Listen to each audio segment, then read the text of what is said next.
Ya viene Pulso Político.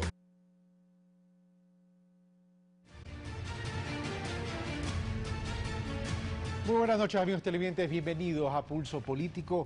La ley o el proyecto de ley que se establece para luchar contra la especulación del suelo, conocido como plusvalía, sin duda ha generado mucho debate y mucho ruido en el transcurso de este año, pero se lo envía en estos momentos.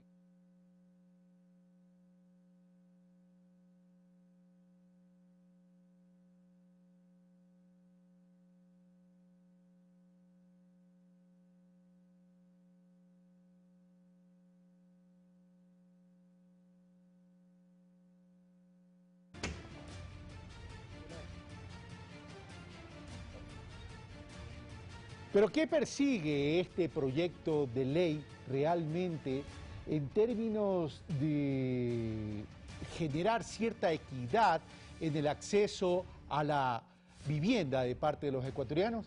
Es lo que vamos el día de hoy a analizar con dos funcionarios del gobierno, el consejero presidencial Omar Simón y luego Leonardo Orlando, director nacional del SRI.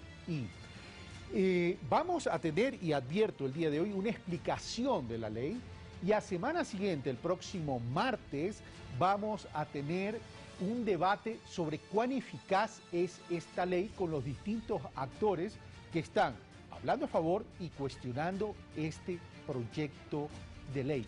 Comienzo con Omar Simón, como los presenté, consejero presidencial, exsecretario de la Presidencia de la República.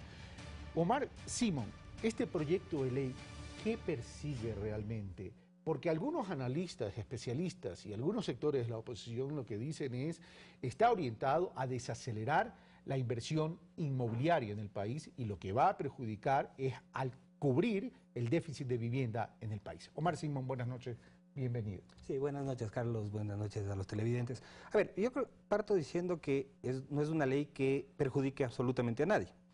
Porque al final lo que busca la ley es el precio justo. Es decir, que tanto el vendedor, aquella persona que es propietaria del bien y la vende, como quien la compra, el que vende la vende en un precio justo y el que compra en el precio justo. Es decir, ¿qué es lo que se ha venido dando finalmente? Es una especulación en el mercado inmobiliario. Incluso yo creo que con el riesgo de entrar a una burbuja inmobiliaria, creo que tenemos ejemplos de Estados Unidos, de lo que pasó en España, donde por efectos de un descontrol del mercado inmobiliario, los precios finalmente terminaron siendo mucho mayores que el valor real de los bienes inmuebles. Entonces lo que se busca aquí es un tema de equidad, de justicia, es decir, que quien es el propietario del bien gane, pero gane razonablemente lo que tiene que ganar, y quien finalmente adquiere un bien lo adquiera en un precio justo, un precio razonable. Creo que ese es uno de los objetivos, del primer objetivo, digamos así. Luego, obviamente, desincentivar la especulación, es decir, desincentivar aquellas prácticas que finalmente generan una ganancia ilegítima. ¿Qué es una ganancia ilegítima? Es aquella que es generada por factores externos a la condición de trabajo, a la condición humana, a lo que yo invierto, a lo que yo trabajo en un bien. Esto puede ser, y tenemos cientos de ejemplos, por información privilegiada, por ejemplo, cuando se va a hacer una obra pública o una obra de infraestructura, y ciertas personas que tienen acceso a información, normalmente gente con poder, obviamente, donde está atada, cercana a donde se toman las decisiones, conoce con anticipación esto. Pero si está orientado es a luchar contra la especulación del suelo, ¿por qué la ley o el proyecto de ley estipula ciertas excepciones? Fundamentalmente es a quienes se dedican a la comercialización en el día a día y a los promotores inmobiliarios? Pero justamente en la primera pregunta que me hiciste, ahí es la respuesta a esa pregunta.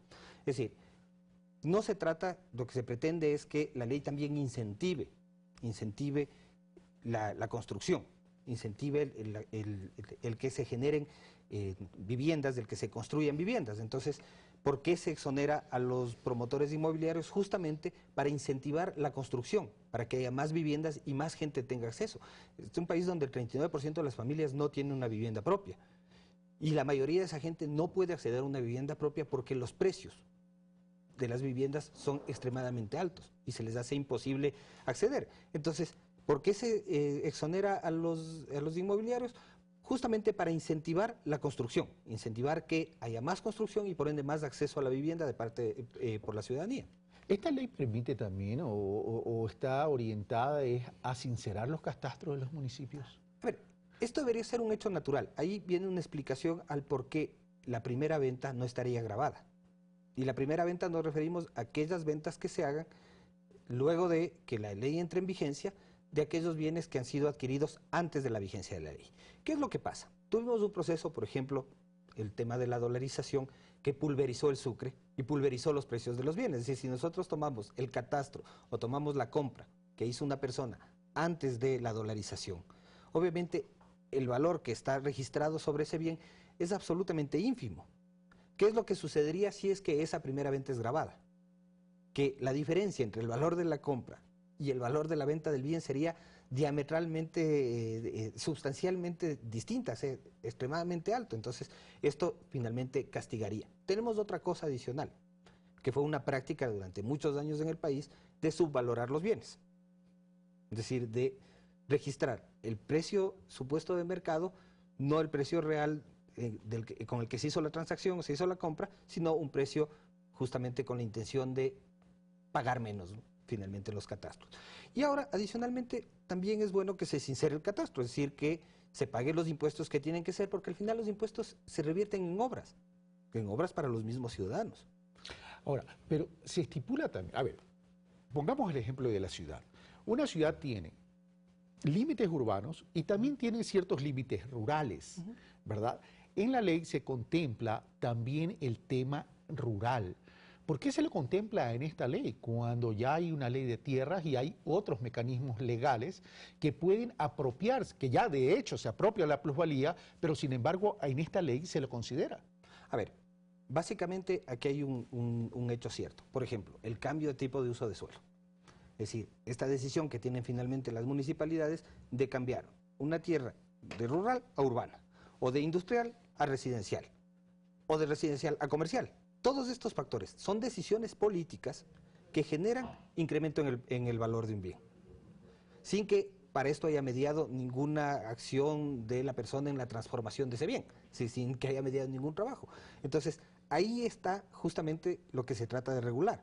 Es decir, y no perdamos de vista, todos los casos que han habido, creo que son públicos, notorios, la mayoría del país conoce, Guayaquil es un ejemplo muy claro de eso, de cómo mucha gente compró tierras en lugares donde sabía que iba a haber obra pública. Por ejemplo, el trazado de una carretera. Evidentemente, en una zona rural, el trazado de una carretera revaloriza esos bienes. Les genera una plusvalía, genera un plusvalor que al final es un plusvalor que implica una inversión pública.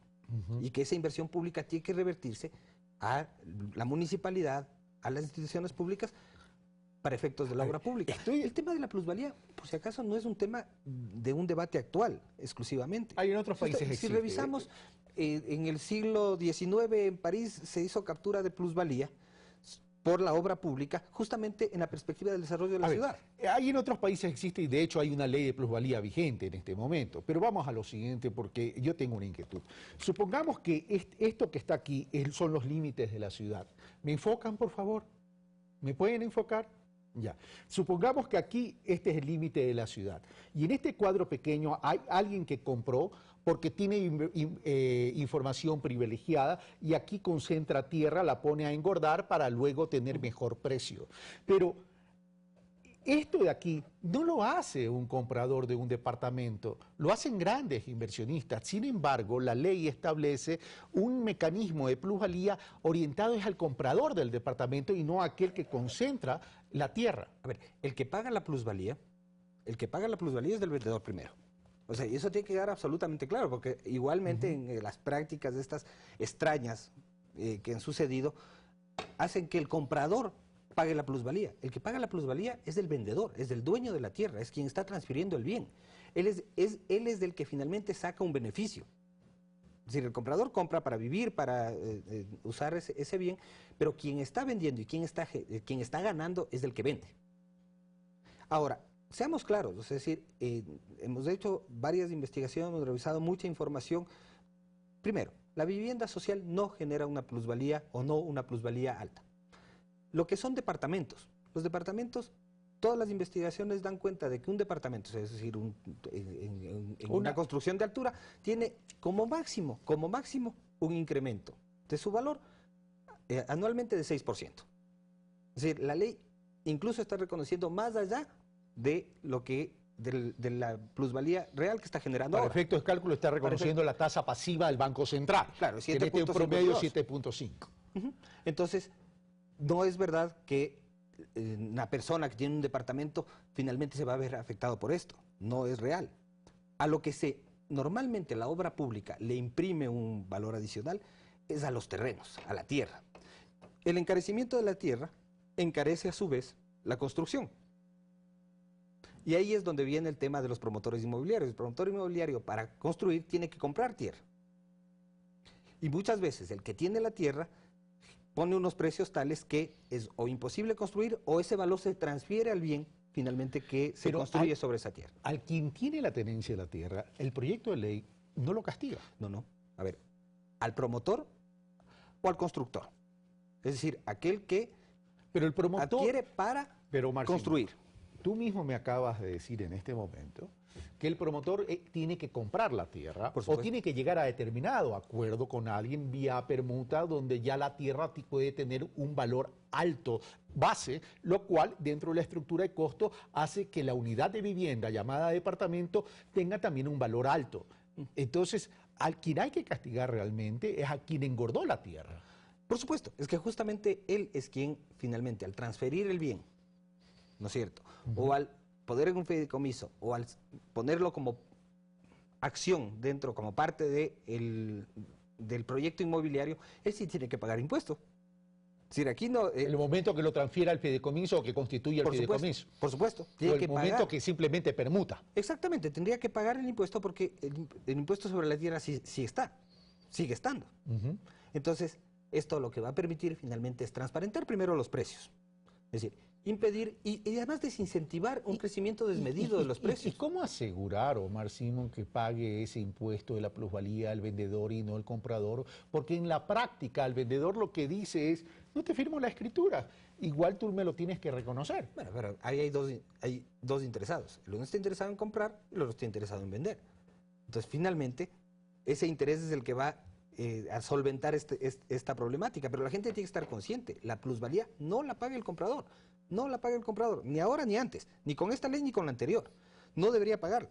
Entonces, esto tal vez muchas veces ha sido, digamos, sujeto de estafa el comprador, porque el vendedor finalmente termina engañándole y haciéndole pagar la plusvalía. ¿Cuáles son los mecanismos de reclamo de parte del comprador cuando se ve presionado o exigido a él asumir ese impuesto a la plusvalía? No comprar.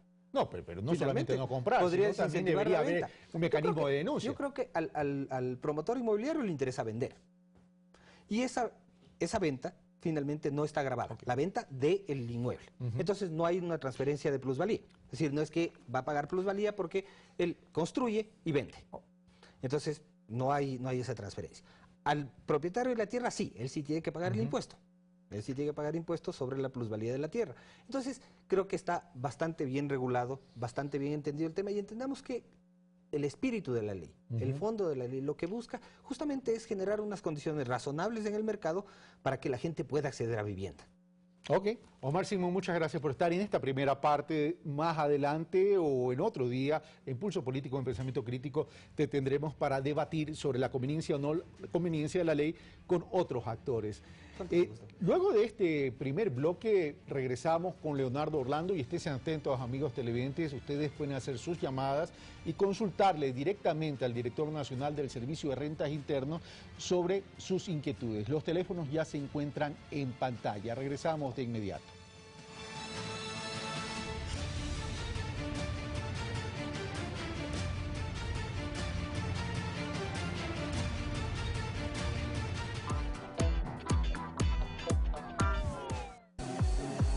Una entrevista exclusiva con el hombre más desequilibrante del campeonato nacional. Hay que tener agallas para jugar en Barcelona. Es uno de los mejores años de mi carrera, lo disfruté muchísimo, desde el comienzo hasta el final, me han salido las cosas de maravilla y bueno. Quito Díaz, el elegido, este jueves 20 horas.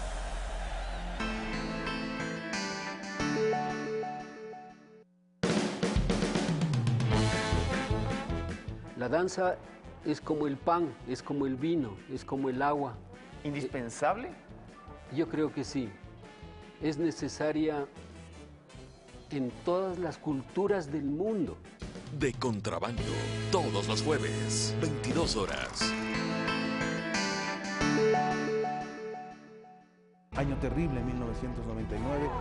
Si no es plata que me he encontrado en la calle, ni nadie me ha regalado, señor. Tuvimos alrededor de 16 bancos que se convirtieron en bancos rateros. Conoce la historia del mayor robo al bolsillo de los ecuatorianos. Los banqueros, cuando estaban abiertos, se concedieron autopréstamos a empresas de su propiedad. No hay ninguna posibilidad, ninguna idea de que ese feriado pueda producirse. El feriado bancario, miércoles 20 horas.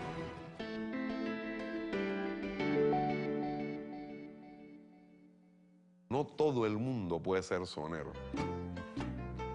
El sonero es el sonero y con eso se nace. Rubén Blades, el poeta de la salsa. Pedro Navaja, yo la escribí, yo tengo el borrador de Pedro Navaja. Tiene un borrón solamente. Usa un sombrero de ala. Hoy en Músicos y Cantores a las 23:30.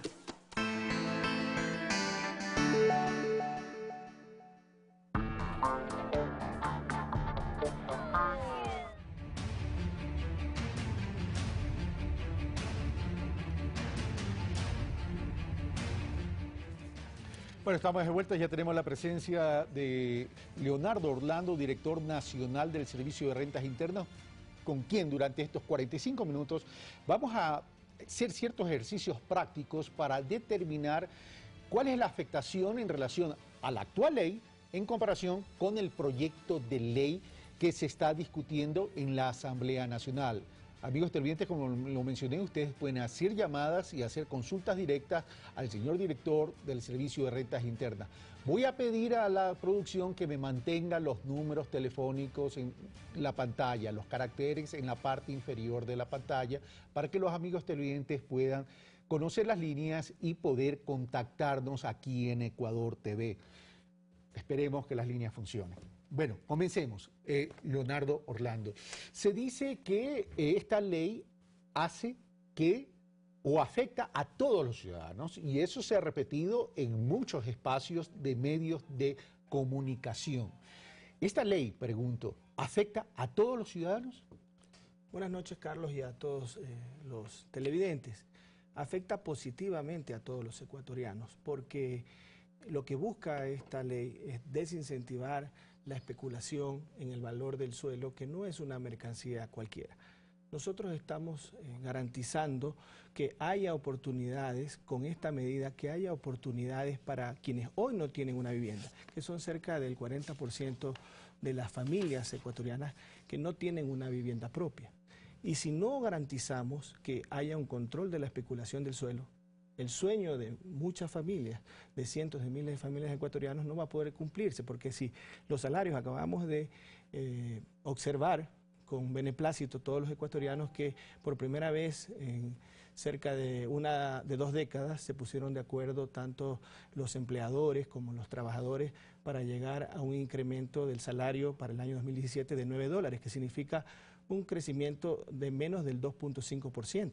Si nosotros no controlamos que los niveles de crecimiento de los precios esté dentro de una tasa de ganancia ordinaria, y por eso hemos establecido como costo de oportunidad para quienes van a realizar una inversión la tasa de interés pasiva a largo plazo, que es la tasa más alta de todas, 7.52%, estamos hablando de 3 veces lo que crecen los salarios. Pero si no ponemos un límite a esta ganancia, y como en algunos casos se han puesto ejemplos, que se quiere ganar el 20, el 25% anual, va a haber una brecha que va a ser insostenible para las personas que trabajan. Vamos a poner esos ejemplos, Leonardo Orlando. Tenemos nuestra primera llamada, Wilson Álvarez, del sector de la Carolina de Quito.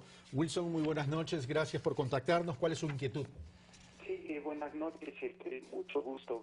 Yo sinceramente le digo a este gobierno, con todo el respeto, ha hecho mucho por la educación. Yo soy un profesor de la Universidad Central, estoy de acuerdo con con la ley de educación superior y todo eso, pero no estoy de acuerdo con la cantidad de impuestos mientras uno ve el derroche en el Estado. Yo me voy caminando desde mi casa a la universidad y contabilizo no menos de 15 carros estatales.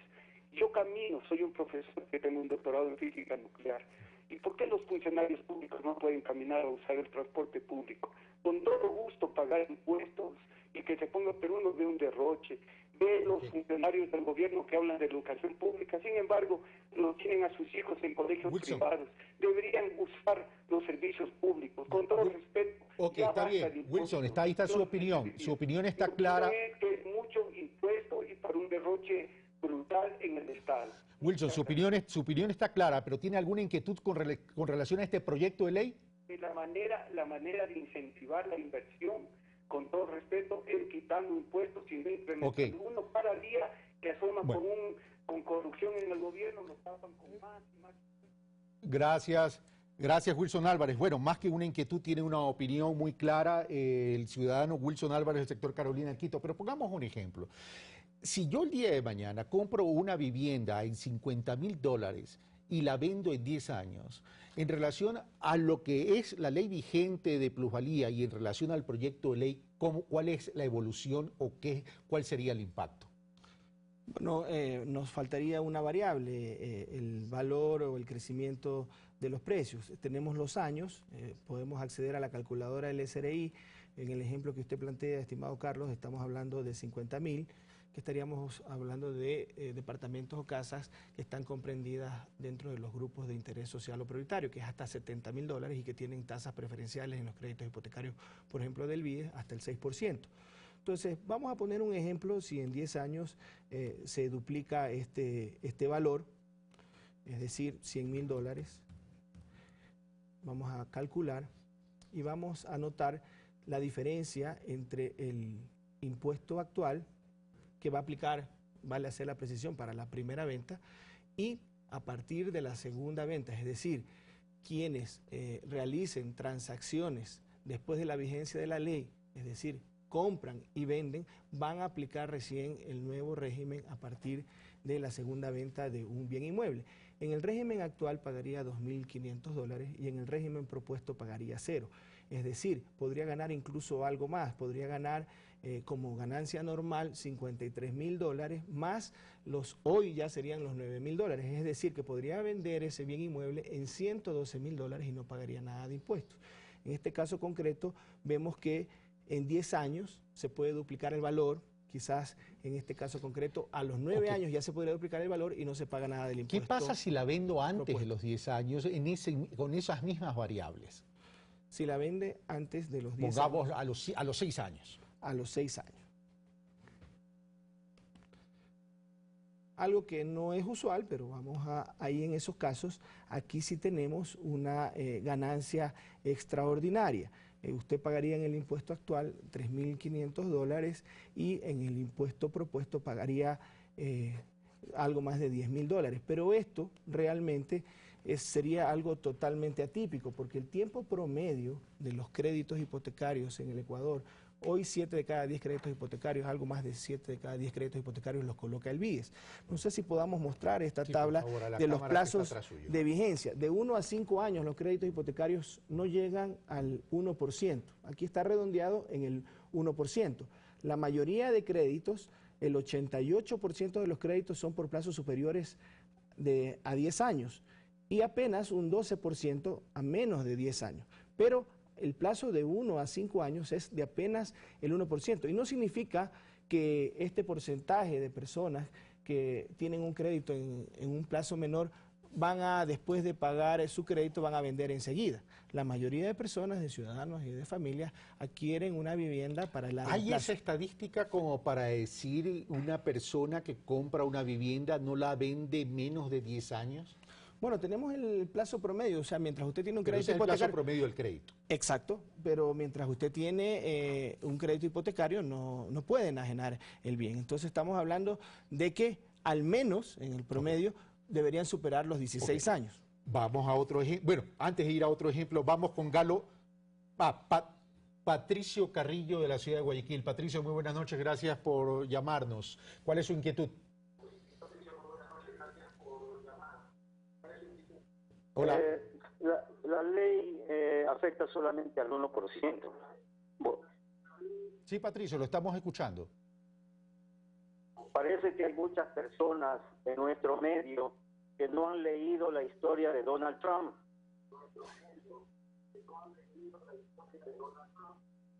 La historia de Donald Trump, si hubiera existido la ley de plusvalía que se está implementando en este momento en el país, el señor Trump no hubiera tenido los miles de millones que tiene ahora, porque él aprovechaba la información privilegiada de los grandes amigos de él que eran alcaldes en Estados Unidos. Ok, Patricio, eso también es una opinión, no me está planteando una inquietud, por lo que deduzco y concluyo, usted está a favor entonces de este proyecto de ley.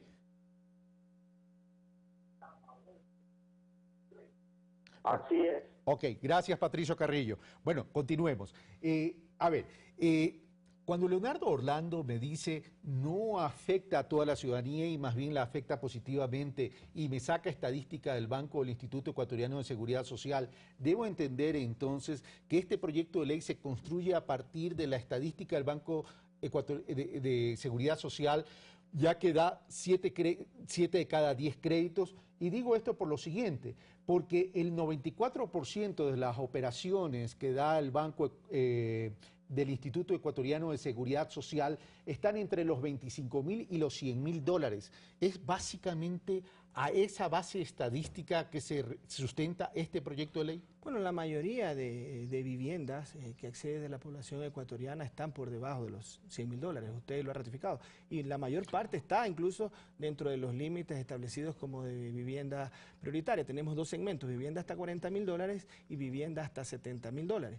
En ambos casos están la mayoría de préstamos dentro de esos rangos y usted señala, como nosotros también lo hemos analizado, que el 94% son rangos inferiores a 100.000 dólares. Ya estaríamos hablando de una vivienda de 100.000 dólares, que ya estamos hablando de personas con ingresos medios y altos. Estamos hablando de estrato socioeconómico medio bajo. A ver, no lo señalo, pero sí lo cito porque yo estoy citando la fuente del Banco del Instituto Ecuatoriano de Seguridad Social, que es la gerencia de operaciones, quien me ha suministrado este tipo de información en base a la estadística del 2011 al 2016, que gentilmente respondió a mi inquietud. Pero vamos entonces a otro ejemplo. Si yo el día de mañana compro una vivienda de 100.000 dólares y la vendo en esos 10 años, ¿qué pasa? Bueno, si usted vende una vivienda de 100.000 dólares en 10 años, puede más que duplicar el valor y no pagaría en el nuevo impuesto. Duplicar el valor significa que la puedo vender en 200.000 en 10 años. 200.000 en 10 años. Y vamos a comprobarlo con la calculadora del SRI. Estamos hablando de que se estaría ganando 10.000 dólares anuales, y si no es para vivir, es para rentar, tendría una renta adicional, que sería el valor del alquiler.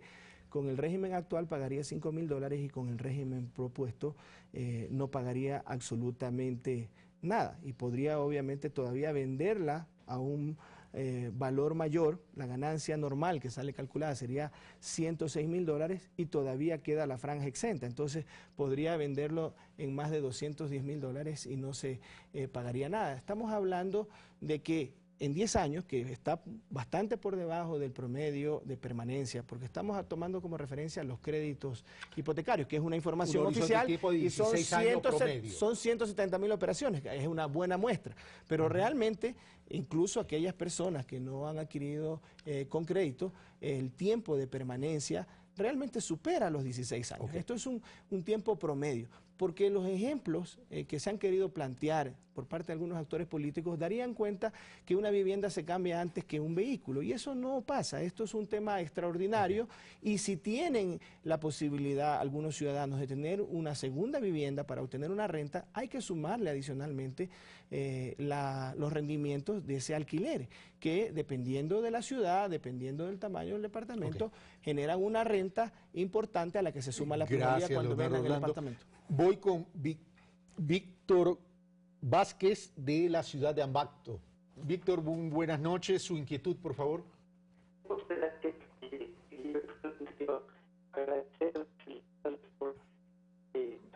No, la conexión está muy mala, Víctor. Lamentablemente no lo estamos entendiendo. Nosotros lo llamamos o vuélvanos a contactar a efecto de poder mejorar la conexión. Mientras tanto, sigamos nosotros, Leonardo Orlando. Es decir, estamos viendo entonces que entre 50 y 100 mil dólares, una vivienda que se la adquiere en 50 y 100 mil dólares, en 10 años se la vende, no paga impuestos con la actual ley. Duplicando su valor. Duplicando su valor, paga, si no me equivoco, me dijo 3.500 con la actual ley, con el proyecto de ley cero.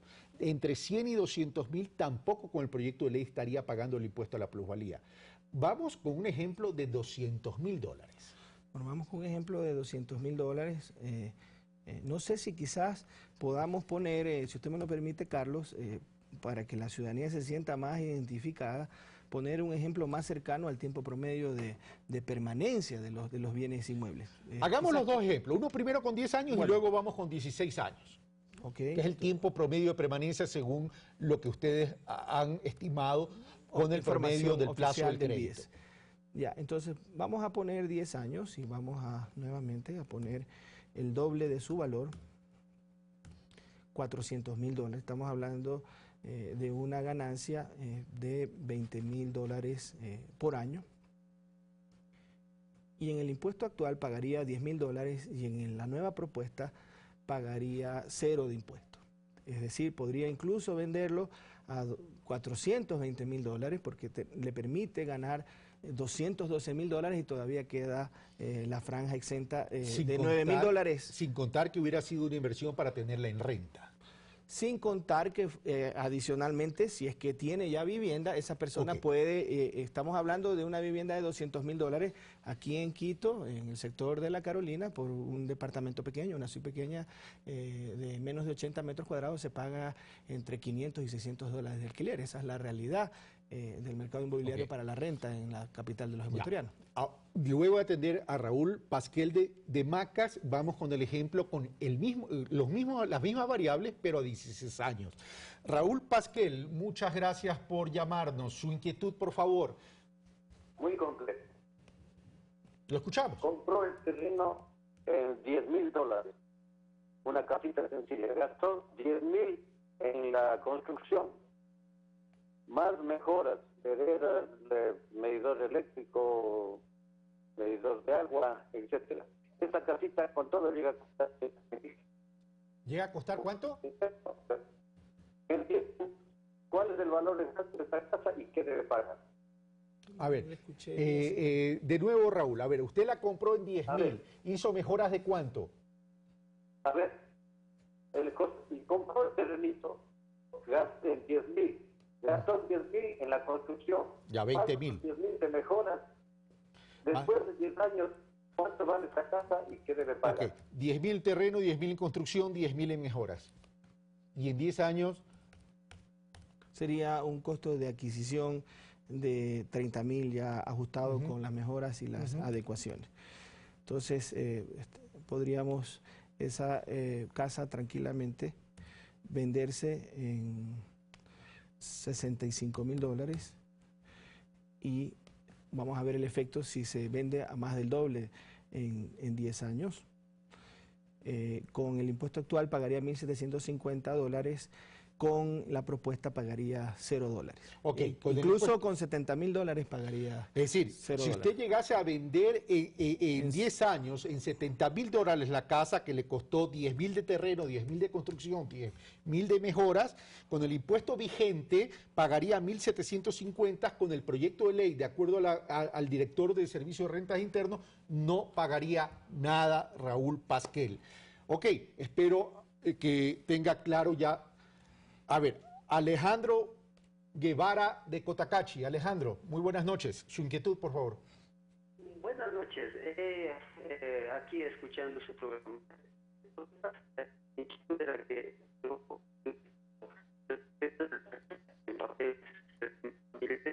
La conexión está fatal. La conexión, lamentablemente, no la entiendo, Alejandro. Si me dicen en control interno, ¿me dan instrucciones? ¿Sigo conversando con quién? ¿Con el señor director del SRI? Ya, por favor, revisen por favor las conexiones antes de pasarme el contacto telefónico. A ver, vamos a lo siguiente. Vamos con quedó pendiente el tema de los 200.000 a 16 años. A 16 años. Entonces vamos a suponer que se vende en $430.000. Quizás podemos venderlo un poco más. Vamos a suponer, en ese tiempo se puede triplicar el valor realmente y no se pagaría nada. Vamos a comprobarlo acá. Y vendiéndola en 600.000, en 3 veces su valor. En 3 veces su valor. Una vivienda de 200.000 en 16 años, 3 veces su valor, 600.000. 600.000 dólares. Se la vende. Con el régimen actual pagaría $8.000 y con el régimen propuesto pagaría 0. Incluso podría venderla sobre los $645.000 y no pagaría nada. O sea, en más de 3 veces su valor. Entonces, es evidente que ya estamos hablando de una persona que tiene ingresos ya quizás altos. Una vivienda de 200.000 tienen la minoría de personas, de familias en el Ecuador, y puede triplicar su valor, y más que triplicar su valor, en el rango promedio de plazos con los que no es el rango promedio de permanencia. El rango promedio de permanencia es mayor. Ese es el rango promedio del crédito hipotecario. Pero podemos tomar, puede sonar razonable. Hablamos de que una generación es bastante razonable, es más cercano a la realidad, pero tomemos como referencia los 16 o 15 años. Ok, vamos a lo siguiente. Hemos puesto 3 ejemplos en franjas distintas. ¿Qué se considera una ganancia ordinaria y qué se considera una ganancia extraordinaria? Porque una de las preocupaciones que puede tener la ciudadanía es que la interpretación para determinar lo ordinario y para determinar lo extraordinario sea subjetivo. Bueno, no hay esa posibilidad. Si hay algo en el proyecto de ley es certeza de cada una de las variables. Pero expliquemos, por favor. Sí, primero la variable del tiempo está dado por las fechas de las escrituras, tanto de la adquisición como de la venta. Ahí no hay cómo ajustar la variable tiempo. Luego la tasa pasiva, que se reconoce como tasa de ganancia ordinaria, está publicada mes a mes por el Banco Central. En este caso estamos proyectando con la última tasa disponible, que es la del mes de diciembre, que es del 7.52%. Esa tasa pasiva sería la ganancia ordinaria. Esa tasa pasiva sería la ganancia ordinaria y realmente cuando ya aplique el impuesto se utilizaría la tasa promedio durante el tiempo de diferencia entre la venta y la compra. Puede ser, hemos visto que entre el mes de junio del año anterior estuvo en 7.6, llegó a subir a 7.5 y bajó a 7.52. Está claramente definida el tema de la ganancia ordinaria y está definido en el proyecto de ley. Y la franja exenta también está definida en función de los 24 salarios básicos. Se va a ir ajustando conforme se ajuste el salario básico. De acuerdo al artículo 13 del proyecto de ley dice... La exención, dice la tarifa, para liquidar las ganancias extraordinarias se aplicarán la base imponible, las tarifas contenidas en la siguiente tabla. 24 salarios básicos unificados para los trabajadores en general, tarifa 0%. Exacto, o sea, es decir, que sobre todo para las viviendas de interés social, para viviendas que tienen un costo hasta $70.000, incluso hasta viviendas de $100.000, que se les reconoce una ganancia ordinaria. Imaginémonos que por cualquier circunstancia tenga que venderlo no en los 15 o 16 años promedio, tenga que venderlo en 10 años. Puede duplicar ese valor y adicionalmente hay otro rango de tolerancia que es la franja exenta. Esa franja exenta sirve sobre todo para las personas que tengan viviendas con precios más bajos.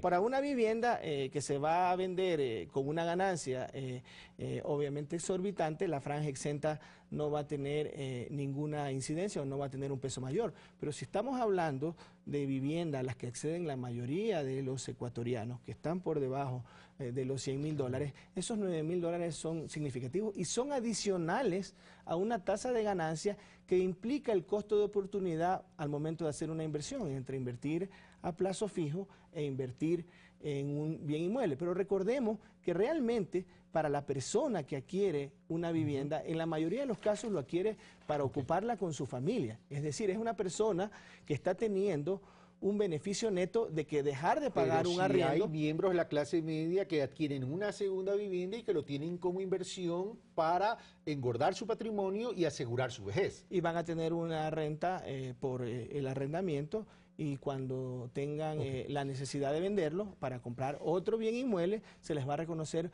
una ganancia totalmente justa y razonable, y también eso garantiza, sobre todo estamos pensando en ese cerca del 40% de la población que hoy no tiene una vivienda, y en aquellos que quieren mejorar sus condiciones, que puedan acceder al suelo o a la vivienda terminada en precios justos y razonables, Leonardo, como es una de las recomendaciones de Hábitat 3. Catalina Ávila, del sector Las Carretas, norte de Quito. Doña Catalina, buenas noches. Su inquietud, por favor. Buenas noches, gracias por dejarme participar. No, encantado. Después de mi la obligación. dolarización en el 2002, compré una casa en $1,500 porque estaba evaluada según el municipio. Ahora, después de 14 años, quiero vender esa casa y el precio comercial es de 170,000. Hago el cálculo en la calculadora y me sale que tengo que pagar de impuesto $117,000. Bueno, veamos ahora. No se me vaya a la línea, doña Catalina, no se vaya a la línea porque su inquietud es muy importante, señor director. Bueno, esos casos son justamente los que justifican que haya un régimen de transición. La señora dijo, obviamente, con todo respeto hacia la señora dijo, puse el valor de la transacción de $1,500. No confirmó que ese haya sido el costo efectivo. No por costumbre o por común, eso es algo correcto. Realmente, el valor de la transacción real desde siempre debió haber sido el que se refleje en una escritura. Entonces, estamos admitiendo eso y admitiendo que hay transacciones en Sucre, que en los primeros años, incluso de la dolarización, hubo un ajuste en los precios. Tuvimos los dos primeros años de dolarización, una inflación significativa. Estamos dando este régimen de transición para que ella no puede compararse. ¿Qué significa que estamos dando este régimen de transición? Que no puede compararlo con el nuevo régimen, porque no le va a aplicar. Cuando lo venda, en este caso concreto, va a aplicar el régimen de plusvalía actual. Y me imagino que todos vamos a coincidir que debemos ponernos de acuerdo en que como sociedad que debemos transparentar. Si queremos prevenir cualquier burbuja inmobiliaria, si queremos prevenir la especulación, uno de los elementos claves es que se sinceren los precios de las transacciones. Y esta propuesta de ley... Permítame regresar a doña Catalina, que no sé si sigue en la línea. ¿Sigue en la línea? A ver, doña Catalina, ¿usted pagó los $1,500? ¿O ese era un valor que constó en la escritura, pero usted pagó más? Doña Catalina. Sí, pagué los $1,500. ¿Pagó los $1,500? Pregúntele si hizo alguna mejora. ¿Pero hizo alguna mejora en esa vivienda? Doña Catalina. Sí. Doña Catalina, ¿me escucha? Aquí estoy. ¿Hizo mejoras en la vivienda? Sí, hice algunas, ¿Por muchas qué mejoras, valores? pero no tengo las facturas porque ya es hace tantos años. Pero más o menos, una estimación. Unos $25,000. Unos $25,000. Ok, no se me vaya de la línea, aquí estamos para absolver las inquietudes de los televidentes. ¿Y en cuánto la piensa vender ahora? ¿En cuánto la piensa vender? En $170,000, ese es del avalúo comercial. Luego de 14 años, este es el avalúo comercial. Ajá. Ya. Bueno, entre 1.500, 20.000 de mejoras y 170.000, luego de 14 años, hay un buen margen. Veamos. Pagaría $4.300 porque aplicaría el régimen actual, ¿no? $4.300 con la ley vigente. Usted no aplicaría con la nueva ley, sino con la ley vigente. Exacto. $4.300. Doña Catalina, esa es la respuesta del director nacional del Servicio de Rentas Internas. A pesar de que es la segunda venta. Es que la segunda venta no es en función del titular del predio, sino la primera venta se computa a partir de la vigencia de la ley. Es decir, cuando usted realice esa venta, si usted la hace a partir de enero próximo, si la ley es aprobada en virtud que se está tratando como económica urgente en este mes de diciembre, usted va a aplicar el régimen de transición, es decir, va a aplicar el impuesto tal cual consta en el COTAT y en las ordenanzas respectivas de la ciudad, más claro, con la ley vigente. Exacto. Ya, ¿cuándo aplicaría la nueva ley en este caso? En el caso de que la persona le compre en los $170,000, cuando venda eso, ese cuando bien el inmueble. nuevo comprador lo venda. Cuando el nuevo comprador lo venda, en 10 años podría venderlo en 340.000 y no tendría Usted lo puede ningún impuesto. vender y le aplica la nueva ley. Quien le compre, si lo vende en 10 años, le aplica la nueva ley, doña Catalina. Bueno, muchas gracias por haber llamado. A usted. A ver, ahora vamos a otras inquietudes. ¿Quiénes están exentos de esto? Porque el artículo... antes de pasar a las exenciones, vamos a lo siguiente. El mismo artículo 13, y esta es la parte polémica del proyecto de ley, dice, más de 24 salarios básicos unificados para los trabajadores en general, en adelante aplica el 75%. Esa cifra, 75%, es la que genera mucho ruido. En efecto, porque ha habido quienes han tratado desde la oposición, desde sectores que tienen antipatía hacia el gobierno y en esta época mucho más tratando de desinformar a los ciudadanos, no informan correctamente al público en general y pretenden aplicar el 75%. Hemos tenido casos en que lo aplican incluso sobre el valor de la venta, ni siquiera sobre la ganancia bruta. Entonces, para entender y para explicar adecuadamente el régimen propuesto del impuesto a la ganancia especulativa para evitar la especulación en el suelo, usted tiene que conocer todos sus elementos. Y uno de los elementos clave para determinar la cuantía de cualquier impuesto es la forma de determinar la base imponible. Ok.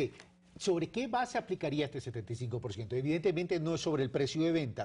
Entonces, ¿cuál es la base? Después de depurar del valor de la venta, el valor de adquisición, más una ganancia ordinaria, más todas las mejoras, las contribuciones especiales de mejora, y más la franja exenta, sobre la diferencia, sobre lo que se considera una ganancia extraordinaria o especulativa, que tienen dos acepciones diferentes, usted va a aplicar la tarifa marginal del 75%. En la práctica se está permitiendo que de una ganancia extraordinaria, que incluso podría tener una fuente especulativa, usted está permitiendo que se quede el 25% con el vendedor. Hay que verlo desde el otro lado. Entonces, ¿podemos poner un ejemplo cómo aplicaría este 75%? Mientras tanto, atendemos a Clever Sigüenza de Guayaquil. ¿Le parece, señor director? Clever, buenas noches. Inquietud, por favor. Sí, buenas noches, señores. Actualmente los predios rurales están exentos del pago de plusvalía. En la nueva ley sí se contemplan los predios rurales. En ese caso, ¿también aplicaría para la segunda venta? Ok. En efecto, en la primera venta, al estar exentos actualmente, a no ser objeto del impuesto a la plusvalía actual, no aplicaría. Y debemos recordar que todas las formas de capturar plusvalía, es decir, lo que establece el COTAD, que son contribuciones especiales de mejora, lo que establece la ley de caminos, hay un proyecto de reforma a la ley de contratación pública que unifica las diferentes formas de captura de plusvalía en la intervención estatal, van a descontarse en el caso de la segunda venta del caso de la ganancia. Palabras, lo que ya me afectó, lo que ya he pagado, lo puedo descontar en la segunda venta. Lo puedo descontar en la segunda. En la primera venta no aplica. No aplica. Entonces, eso es importante que los ciudadanos comprendan siempre el régimen de transición. Es decir, a partir de la vigencia de la ley, todos los ciudadanos van a aplicar en la primera venta la normativa actual vigente, tal como consta en su municipio. ¿Se está discutiendo en la Asamblea Nacional el excluir el tema de lo rural de este proyecto de ley, considerando que ya existe un mecanismo de captación de plusvalía? Bueno, es uno de los planteamientos que serán tratados probablemente ya para el segundo debate. Hemos tenido el conocimiento que el día de hoy ha sido uno de los temas que ha generado inquietud y preocupación, y en su momento a nivel del Ejecutivo, con el señor presidente, que tiene la facultad como colegislador de aceptar las propuestas que vengan de la Asamblea o de hacer un veto, se analizará la oportunidad, la pertinencia de hacer algún ajuste en respecto de los predios rurales. Fernando Miranda, del norte de Quito. Fernando, buenas noches. Su inquietud, por favor. Muy buenas noches. Buenas noches. Quiero hacer una consulta muy concreta. Por favor. Ya me queda poco tiempo. Tengo una casa aquí en el norte de Quito. ¿De cuánto? Concretamente en la zona del Inca. Sí, yo compré esta casa en sucres, 32 millones de sucres. Hice algunas mejoras ya en dólares, aproximadamente unos $20,000. Ok. Si yo quiero vender esta casa, que actualmente más o menos están cotizadas entre 130 y 140 mil dólares, ¿cuánto tengo que pagar? ¿En qué año, en qué año la compró? Yo la compré en el año 94. Ok. No aplicaría. No aplicaría porque a los 20 años en el régimen actual no aplica el impuesto. No aplicaría, dice el director del SRI, porque de acuerdo a la ley, en 20 años no aplica el impuesto. Sí, hay un descuento del 5% anual y expresamente, adicionalmente, se señala que en 20 años... Es decir, él no pagaría. Él no pagaría, incluso quienes hayan comprado hasta el año 96. Usted no pagaría, Clever. Bueno. Perdón, Fernando. Le agradezco mucho. Bueno, así que venda la casa. Bueno, vamos a lo siguiente, el ejemplo del 75%. Pongamos un ejemplo sobre ese excedente. ¿Cómo aplicaría y para que la ciudadanía lo entienda y lo comprenda? Bueno, vamos a poner que el tiempo sea menor y que la ganancia sea significativa. En este caso, que en un predio que se compró, en un bien inmueble que se compró en $100,000 en 5 años, lo venda en... Vamos a poner sin ninguna mejora para hacerlo más sencillo el cálculo, que lo venda en los $170,000 que puso el ejemplo anterior. Entonces, estamos hablando de $70,000 en apenas 5 años. Con el impuesto actual pagaría $5,250, con el impuesto propuesto pagaría $13,000. ¿Sobre qué aplicaría el 75%? No sobre los $70,000, sino sobre $17,500. Es decir, después de restar la ganancia ordinaria, que sería en este caso de $43,000, más los $8,784, que ya a partir del año 2017, para ejemplos prácticos, serían $9,000. Es decir, que podría venderlo sin pagar el impuesto en $152,000. Pero en este caso, como está teniendo una ganancia extraordinaria en un periodo corto de tiempo, la tarifa marginal del 75% se aplicaría sobre ese excedente, es decir, sobre $17,500, y el 75% de ese valor da $13,000. Allí sí, efectivamente, es lo que se pretende especular, porque que crezca el 70% de su valor en apenas 5 años, ¿cuándo van a poder acceder a una vivienda a precios justos y razonables? Los asalariados, las personas que reciben ingresos en relación de dependencia, sea en el sector público o privado, cuyos salarios crecen a un ritmo de entre el 2 y el 3%, el promedio de los últimos 4 o 5 años del crecimiento de los salarios. Gracias, Leonardo. Vamos con Gustavo Santillán de Guayaquil. Gustavo, buenas noches. Su inquietud, por favor. Su inquietud concreta, por favor, Gustavo. Buenas noches, don Carlos. Una vivienda que recibió en donación. ¿Aló? Sí, lo escuchamos. Una vivienda que recibió en donación. En donación en el año 98. Ok. Estaba evaluada en 144,500 sucres.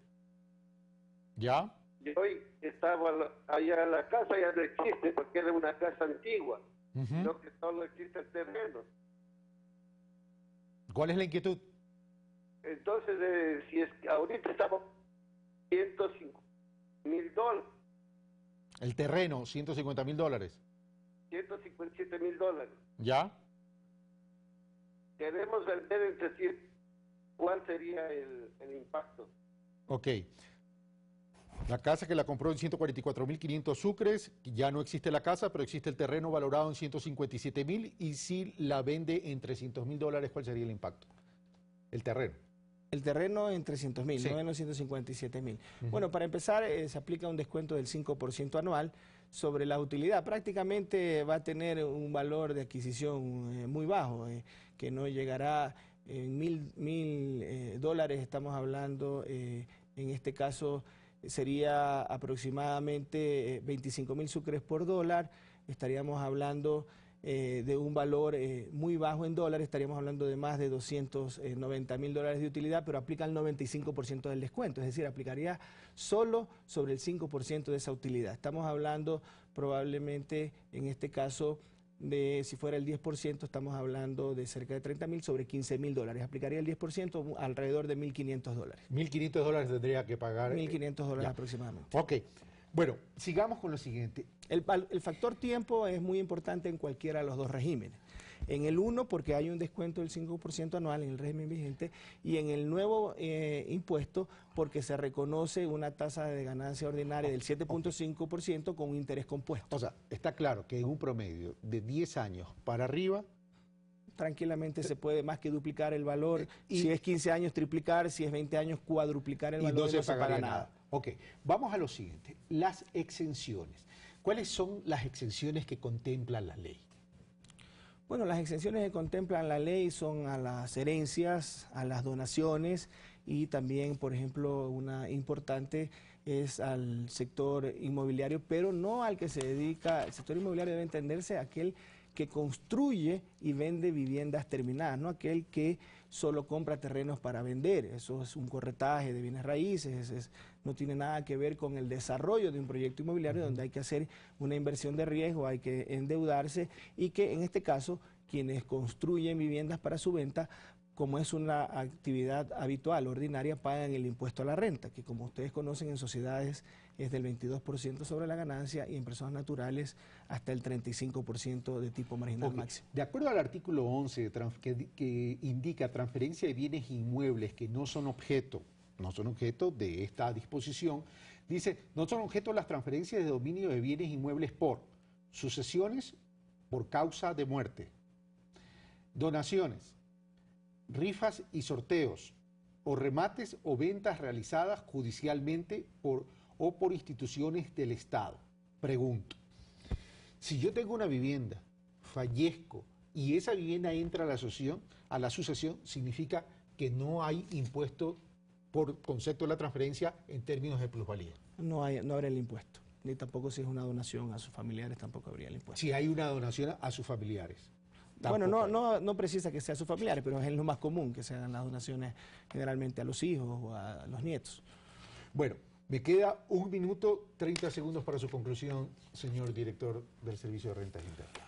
Bueno, Carlos, este tipo de programas aportan al conocimiento, a despejar las dudas de los ciudadanos, pero sobre todo yo llamo a la reflexión y llamo a todos los actores políticos, actores económicos, analistas, que se haga un debate serio, objetivo, sobre los aspectos centrales de la ley. Esto tiene un objetivo muy claro: prevenir cualquier tipo de posibilidad de una burbuja inmobiliaria, combatir la especulación, que se sincere en el valor de la transferencia de los inmuebles, que se fortalezcan los catastros en los municipios para que se cobre adecuadamente y con justicia los impuestos prediales, por ejemplo, que es un tema pendiente en los gobiernos autónomos descentralizados, en la gran mayoría de gobiernos autónomos descentralizados, y que la inmensa cantidad de ecuatorianos que hoy tiene una vivienda para vivir, es decir, ese 64% que hoy ya tiene una vivienda, no está especulando con el suelo, está teniendo su vivienda para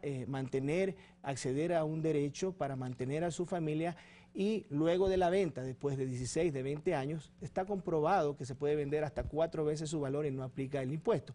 La primera venta no aplica en ningún caso.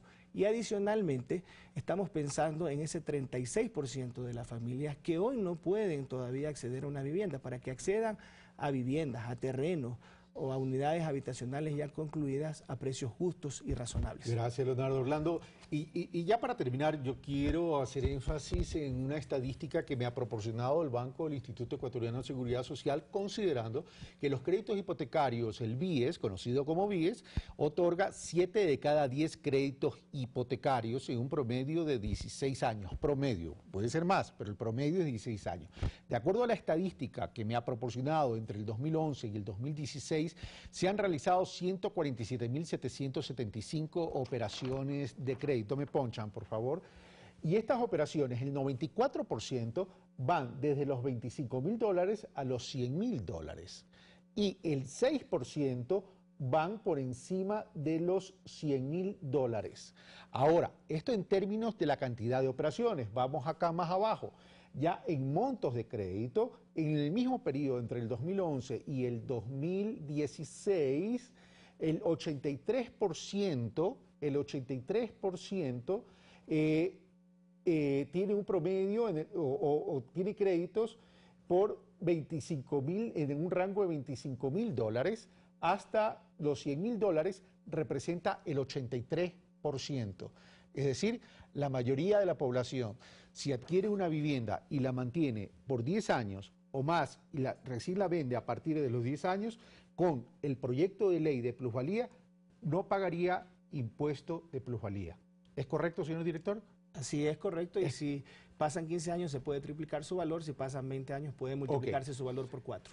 ¿Cuál ha sido nuestra intención el día de hoy? Porque he querido tener al señor director nacional del Servicio de Rentas Internas en esta noche. Es básicamente para conocer y que pueda explicar la ley y los impactos. El próximo martes sí vamos a realizar un debate sobre la conveniencia o no conveniencia o eficacia de esta ley en el desarrollo del sector inmobiliario en el país. Debate abierto, por cierto. Esto fue Pulso Político. Soy Carlos Rabascal, un fuerte abrazo. Gracias.